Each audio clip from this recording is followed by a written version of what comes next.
তো ডেট কথার কথা হচ্ছে যে এইটা হচ্ছে একটা ডেট, মানে একটা টাইমলাইন, এবং এইখানে ডেটটা ডিক্লেয়ার হলো ডিভিডেন্ড, যে প্রচুর ডিভিডেন্ড দেওয়া হবে, অনেক লোভনীয় অফার, ঠিক আছে। এবং কথার কথা এইটা হচ্ছে রেকর্ড অথবা এক্স ডিভিডেন্ড ডেট যেটাই বলি, অর্থাৎ এই তারিখের আগে, মানে আমি যদি ডিভিডেন্ডটা চাই আমাকে এই তারিখের আগে কিনতে হবে। এরপর আর কেনার সুযোগ থাকবে না, কারণ এই তারিখেই হয়তো এক্স ডিভিডেন্ড অথবা রেকর্ড ডেট, এই তারিখেই হচ্ছে রেকর্ড করা হবে, ঠিক ওই মুহূর্তে ডিভিডেন্ডটা যাদের পকেটে থাকবে তারাই ওই টাকাটা পাবে। হ্যাঁ, এরপরে আর চাইলে কিনতে পারবো শেয়ার, কিন্তু শেয়ার কিনলেও ওই ডিভিডেন্ডটা আর পাবো না, কারণ নাম যার তো মালিক আগে ছিল তারটা লিপিবদ্ধ হয়ে গেছে। তো যাই হোক, তো কাহিনী হচ্ছে আমরা বলছি কি যে আমরা যদি এই ডিভিডেন্ডটা নিতে চাই, আমরা এর যে কোনো আগে যে কোনো একদিন, স্পেশালি এক্স ডিভিডেন্ড ডেতে অবশ্যই, হ্যাঁ, এর যে কোনো দিন কেনা যায়, তবে এক্স ডিভিডেন্ড ডেটে মানে রেকর্ড ডেটে ঠিক আগের ইমিডিয়েট আগের দিনটাকে অবশ্যই অবশ্যই অবশ্যই আমাকে হচ্ছে কিনতে হবে। হ্যাঁ, এ না হলে আমি আর পরে কিনতে পারবো না, কারণ রেকর্ড হয়ে যাবে। আচ্ছা, এখন কথা হচ্ছে যে ভাই, তুমি কি ঠাস করে এখানে কিনতে যাবা যে ওয়েট করি একদম লাস্টের দিন কিনবো না? কিনলে কি হয়, ওই দিন কিনতে গেলে কি হবে বলো তো? হ্যাঁ, কথার কথা, শেয়ারের প্রাইস ছিল 30 টাকা, তুমি ডিভিডেন্ডের লোভে, কিন্তু লোভ বইছে ঠিক আছে, একটু আগে গাইবা না, না ইয়ে একদম লাস্টের দিন আইসো, তুমি কি 30 টাকা জিনিসটা কিনতে পারবা? কথার কথা, ডিভিডেন্ড ডিক্লেয়ার করছে 2 টাকা। হ্যাঁ, অনেক বেশি। যাই হোক, মানে এখন কত টাকা আসলে তোমাকে দিতে হবে শেয়ারটা কেনার জন্য? কাহিনী হচ্ছে, এই 30 টাকা যার কাছে আছে, সে চিন্তা করতেছে যে ভাই, আমি তো 30 টাকা শেয়ার হোল্ড করলে শিওর 2 টাকা ডিভিডেন্ড পাবো, 32 টাকা আমার গেইন হবে। তো ডিভিডেন্ডটা হয়তো আমি নিতে চাচ্ছি না কোনো কারণে, যে ভাই ডিভিডেন্ড নিলে আমার ইনকাম বাড়বে, ইনকাম বাড়লে আমার ট্যাক্স দেওয়া লাগবে, আমি ডিভিডেন্ড গেইনে ট্যাক্স দিতে চাই না। এর চেয়ে শেয়ার বিক্রি করে দিই, ক্যাপিটাল গেইন হোক, ক্যাপিটাল গেইনে যদি দেশে কোনো ট্যাক্স বেনিফিটের সুবিধা থাকে তাহলে তো আমার লাভ। মানে এটা দেশের আইনের উপর ডিপেন্ড করে, হ্যাঁ, যে ভাই এই 2 টাকা যদি তুমি নেও, হ্যাঁ, তুমি এই 30 টাকা শেয়ারটা এখন হোল্ড করে আসো, এটা যদি নেও 2 টাকা, তোমার গেইন। তো এটা এটা কি ডিভিডেন্ড গেইন না? কিছু দেশে হয়তো ডিভিডেন্ড গেইনের উপর ট্যাক্স দিতে হয়, আবার এমন আছে যে না, তুমি যদি 30 টাকার শেয়ারটা 32 টাকা সেল করে দাও, তখন তোমার যে 2 টাকা লাভ হয়, কিন্তু ডিভিডেন্ড নেই, ক্যাপিটাল গেইন। ওই ক্যাপিটাল গেইনে হয়তো ট্যাক্স বেনিফিট থাকতে পারে। তো এটা দেশের উপর ডিপেন্ড করে। যাই হোক, আবার কিছু কিছু ডিভিডেন্ড হোল্ডার আছে কি যে খুব বৃদ্ধ, রিটায়ারমেন্টে চলে গেছে, তাদের একটা ফিক্সড ইনকাম দরকার, যেখানে তারা হায়ার ডিভিডেন্ড দেখতে পারে, সেখানেই তারা একটু ট্যাক্স সংক্রান্ত ঝামেলা হইলেও ওই ডিভিডেন্ডটা কিনতে চায়। তো যাই হোক, মার্কেটে 2 ধরনের ভদ্রলোকের উপস্থিত থাকে। তো একজন ভদ্রলোক, তার এখন শেয়ারের প্রাইস 30 টাকা, সে দেখতেছে সে ডিভিডেন্ড নিতে পারে 2 টাকা ডিভিডেন্ড, বাট যদি নেয় তাহলে তার ট্যাক্স দিতে হবে, তো তার তো গেইন কমে যাবে। এই জন্য সে চাইতেছে যে না, আমি ডিভিডেন্ডটা নিব না, আমি শেয়ারটা বিক্রি করে দিই। কথা হচ্ছে, সে যে শেয়ারটা বিক্রি করবে, সে কয় টাকা শেয়ার বিক্রি করবে কমন সেন্স দিয়ে বলো? সে জীবনেও 32 টাকার নিচে বিক্রি করবে না, কারণ সে জানে আমি যদি এটা হোল্ড করে রাখি আমি 2 টাকা গেইন পাবোই। সো যেমনেই হোক আমি কোনোভাবেই 32 টাকার নিচে বিক্রি করব না।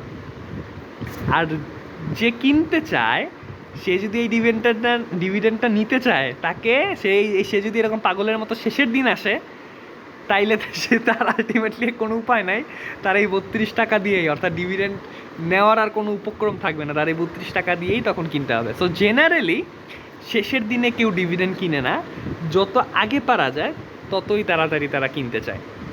কিন্তু কাহিনী হচ্ছে যে, আমরা যদি এটা একটা এফিশিয়েন্ট ক্যাপিটাল মার্কেট হিসেবে চিন্তা করি, তাহলে কি 30 টাকা 32 টাকায় হইতে এত সময় লাগবে?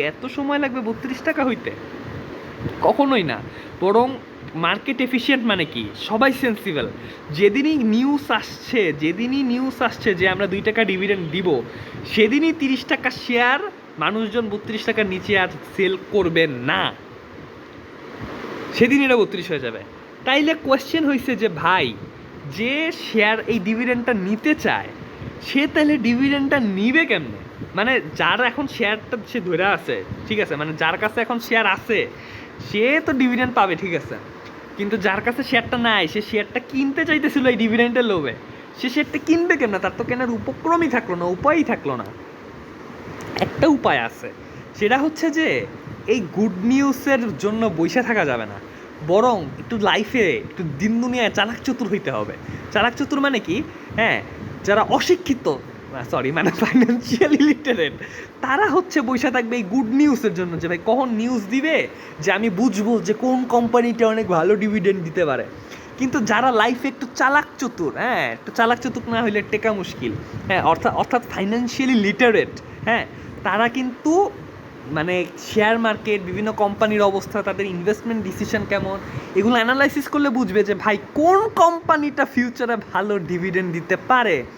হ্যাঁ, সো তারা তাদের সিক্স সেন্স দিয়ে অনেক আগেই বুঝে ফেলবে, এই নিউজ দেওয়ার আগেই তারা বুঝে ফেলবে যে এই কোম্পানির ডিভিডেন্ড বাড়তে পারে। তাই এই নিউজ আসার আগেই গিয়া তারা 30 টাকায় ওই ওই শেয়ারটা কিনে ফেলবে, যাতে পরে এটা তারা 32 টাকায় সেল করতে পারে অথবা 2 টাকা ডিভিডেন্ড নিতে পারে। কারণ নিউজ না আসা পর্যন্ত তো আর কেউ এটা 32 টাকায় সেল করতেছে না, তাই না?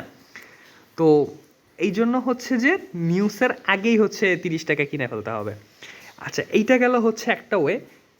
আরেকটা গ্যাঞ্জাম আছে এখানে। গ্যাঞ্জামটা কি, এইটাও যদি পারফেক্ট ক্যাপিটাল মার্কেট হয়, হ্যাঁ যদি ইনএফিশিয়েন্ট ক্যাপিটাল মার্কেট মানে কি, যে ভাই আমি একা বুদ্ধিমান আর সবাই অশিক্ষিত, হ্যাঁ তো আমি একা গিয়ে এটা 30 টাকা কিনছি, কেউ জানে না, পরে আমি 32 টাকা করে 2 টাকা গেইন নিয়ে নিছি।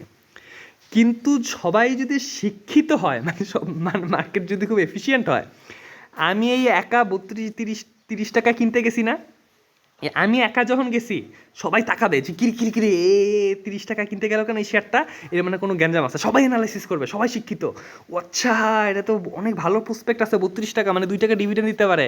তখন এই ভদ্রলোক শুধু একা না, এর সাথে হাজার মানুষ ধুমাইয়া এটা 30 টাকা কিনতে যাবে।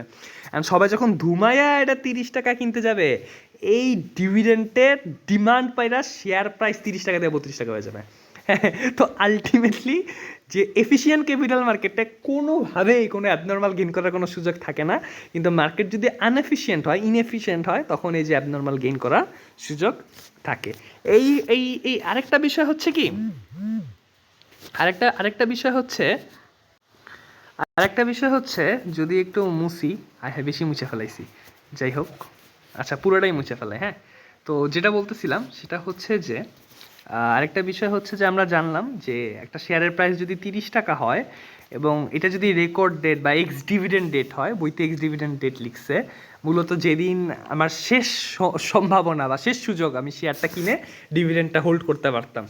হ্যাঁ, তো ঠিক যখন গুড নিউজ চলে আসে, কথার কথা এইখানে গুড নিউজটা আসছে যে ভাই আমার শেয়ারের প্রাইসে 2 টাকা ডিভিডেন্ড দেওয়া হবে, তখনই এই 30টা 32 টাকা হয়ে যাবে এবং এটা 32 টাকা চলতে থাকবে রেকর্ড ডেট পর্যন্ত। যেদিন রেকর্ড ডেট হয়ে গেল, আমার কথা হচ্ছে এর পরদিন থেকে এই শেয়ারের প্রাইস কত হবে? সবাই চিন্তা করো তো কমন সেন্স দিয়া। আচ্ছা, শেয়ার প্রাইসটা হবে যখন আমি ডিভিডেন্ডটা পায়া গেছি, হ্যাঁ আমি কিন্তু ডিভিডেন্ড পায়ে গেছি। সো কেউ যদি কিনতে আসে শেয়ারটা, সে জানে যে এই তারিখের পর শেয়ার ডিভিডেন্ড পাবে না, যেহেতু রেকর্ড করা হয়ে গেছে। ঠিক ওই তারিখে যাদের কাছে শেয়ারটা ছিল তারাই এখন ডিভিডেন্ড পাবে ভবিষ্যতে। তো কেউ যদি এসে কিনতেও চায়, তারা দেখবে যে ভাই কোনোভাবেই এই ডিভিডেন্ড আমি আর পাবো না, তখন তারা শেয়ারের যে মেইন প্রাইসটা এই 30 টাকা, এই 30 টাকার 1 পয়সাও বেশি দিতে চাবে না। হ্যাঁ, আগে হয়তো 31.5 টাকা দিতে চাইলেও দিত, কারণ তারা জানতো যে 32 টাকা মানে 2 টাকা তো ডিভিডেন্ড পাবো, 32 টাকা হয়ে যাবে। কিন্তু এই রেকর্ড ডেট যেদিন হয়ে গেছে, কি হইলো এটা, হ্যাঁ কি হইলো, মানে রেকর্ড ডেটটা যেদিন হয়ে গেছে, তারা জানে যে আর কোনোভাবেই কোনো ক্রমেই এই ডিভিডেন্ড আর আমি নিতে পারবো না। ফলশ্রুতিতে এই 30 টাকা যে ধুম করে গুড নিউজ আসার সাথে সাথে 32 হয়ে গেছিলো এবং রেকর্ড ডেট বা এক্স ডিভিডেন্ড ডেট পর্যন্ত ছিল, এক্স ডিভিডেন্ড ডেট বা রেকর্ড ডেট পার হওয়ার পর ইমিডিয়েটলি তারা আবার 30 টাকায় নেমে আসবে। ঠিক আছে, তো এইটাই হচ্ছে কাহিনী যে শেয়ার প্রাইস মুভ করে কিভাবে। হ্যাঁ, এই যে ডিভিডেন্টের যে বিভিন্ন ডেট, এই ডেটের সাথে সাথে শেয়ার প্রাইসটা কীভাবে মুভ করে, এটাই হচ্ছে আমাদের দেখার বিষয়, যেটা আমাদের রজের ফিগার 19.2-তে খুব চমৎকারভাবে বোঝানো আছে। এই আর কি।